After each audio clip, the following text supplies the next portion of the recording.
আসসালামু আলাইকুম ওয়া রাহমাতুল্লাহি ওয়া বারাকাতুহু। তাহলে দেখেন এখন আমরা ফেলে মাজির জমায়ের সিগা কি নিয়ে আলোচনা করব। ফেলে মাজির জমার সিগা কয়টি কয়টি বলছিলাম?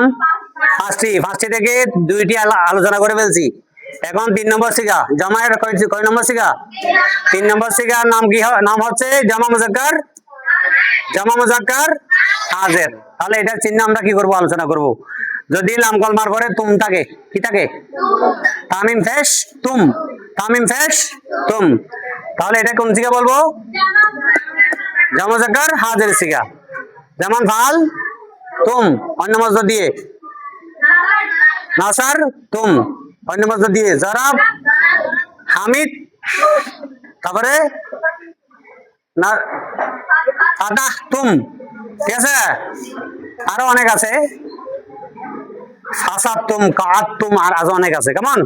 তাহলে বহাসে ইসবাত ফেলে মাজি মুতলাক মারুফ ফাল তুম, বহাসে ইসবাত ফেলে মাজি করিব মারুফ কদ বলো, কদ ফাল তুম বলো না। বহাসে ইসবাত ফেলে মাজি বাঈদ মারুফ কুনতুম, বহাসে ইসবাত ফেলে মাজি ইহতিমালি মারুফ লাল্লামা ফাল তুম, বহাসে ইসবাত ফেলে মাজি তামান্নি মারুফ।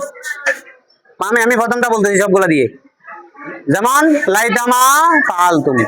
তাহলে এইভাবে যদি আমি বলি জমা, আবার নভি মারুফ জমা, ঠিক আছে? এইভাবে বলতে হবে। কেমন? মনে রাখবে তো? তুম থাকলে কোন সিগা বললাম? জামা মুজাক্কার হাজির, ঠিক আছে? এইভাবে অন্যান্য মাসদার দিয়ে তোমরা কি করবা? বানাবা, ঠিক আছে?